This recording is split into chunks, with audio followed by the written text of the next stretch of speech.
Halo, perkenalkan nama saya Moses Reza Sitanggang dengan NIM C0E024028. Jadi kali ini saya akan membahas materi pemungutan pajak. Pengertian: pemungutan pajak adalah proses pengambilan sejumlah iuran wajib oleh negara dari rakyat, baik orang pribadi maupun badan usaha, berdasarkan undang-undang tanpa adanya imbalan langsung yang dapat ditunjuk, dan digunakan untuk membiayai kepentingan umum. Stelsel pemungutan pajak. Stelsel pemungutan pajak adalah sistem atau cara yang digunakan oleh pemerintah untuk menentukan besarnya pajak yang harus dibayar oleh wajib pajak dalam suatu periode yang berdasarkan pada undang-undang pajak.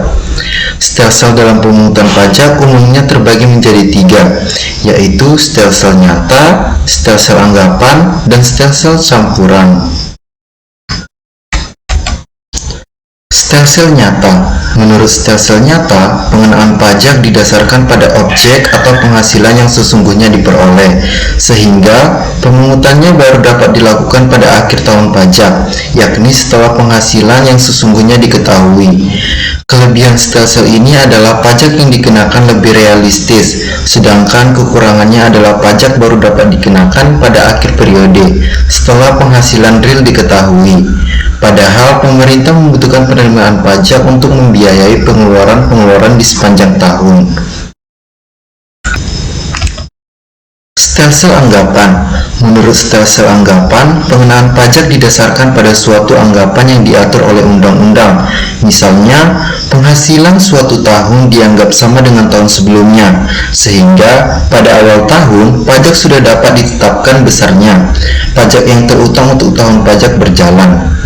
Kelebihan stelsel ini adalah pajak dapat dibayar selama tahun berjalan tanpa harus menunggu pada akhir tahun, sehingga penerimaan pajak oleh pemerintah dapat diperoleh sepanjang tahun. Sedangkan kelemahannya adalah pajak yang dibayar tidak berdasarkan pada keadaan yang sesungguhnya atau tidak realistis. Yang ketiga adalah stelsel campuran. Stelsel ini merupakan kombinasi antara stelsel nyata dan stelsel anggapan. Pada awal tahun, besarnya pajak dihitung menggunakan stelsel anggapan. Kemudian, pada akhir tahun, besarnya pajak disesuaikan kembali berdasarkan stelsel nyata. Apabila jumlah pajak menurut stelsel nyata lebih besar daripada pajak menurut stelsel anggapan, maka wajib pajak harus menambah. Sebaliknya, jumlah pajak menurut stelsel nyata lebih kecil daripada menurut stelsel anggapan, maka kelebihannya dapat diminta kembali atau restitusi atau dikompensasi pada periode berikutnya.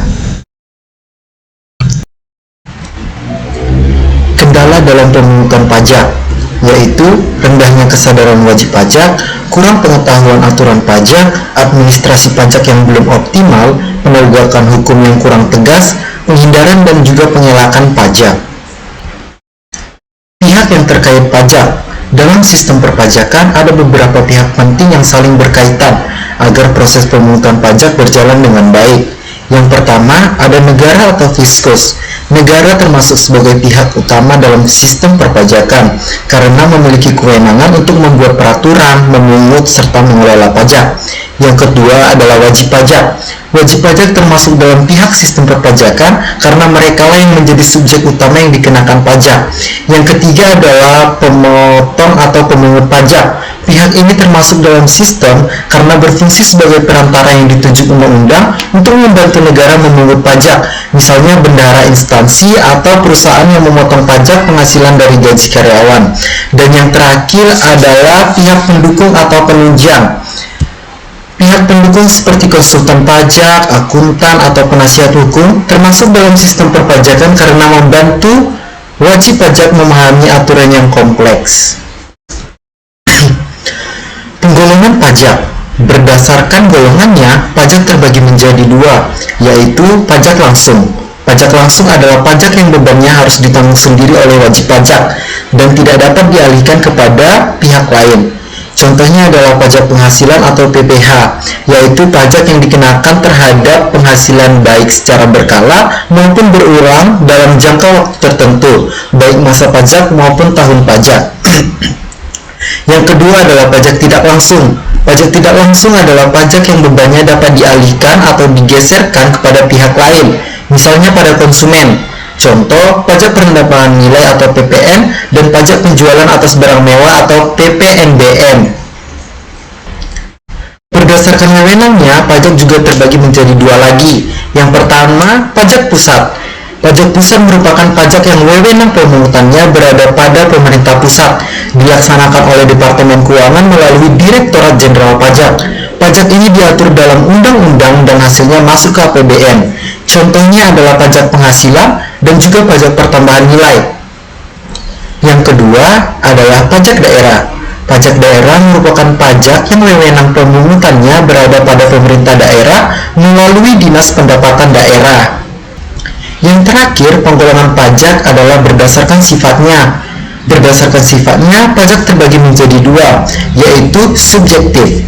Pajak yang memperhatikan kondisi atau keadaan wajib pajak. Besarnya pajak ditentukan berdasarkan kemampuan wajib pajak, yaitu kemampuan membayar setelah dikurangi kebutuhan hidup minimum. Contohnya adalah pajak penghasilan.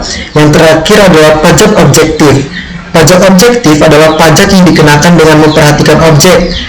Setelah itu baru ditentukan siapa objeknya, baik orang pribadi maupun badan usaha. Contohnya adalah pajak pertambahan nilai. Kesimpulan, stelsel dalam pemungutan pajak adalah sistem atau cara yang digunakan oleh pemerintah untuk menentukan besarnya pajak yang harus dibayar oleh wajib pajak berdasarkan pada undang-undang pajak yang berlaku. Stelsel dalam pemungutan pajak umumnya terbagi menjadi tiga, yaitu stelsel nyata, real stelsel, stelsel anggapan, fiktif stelsel, dan juga stelsel campuran. Pihak yang terkait dengan perpajakan yaitu negara, pemungut, dan juga pihak pendukung atau penunjang.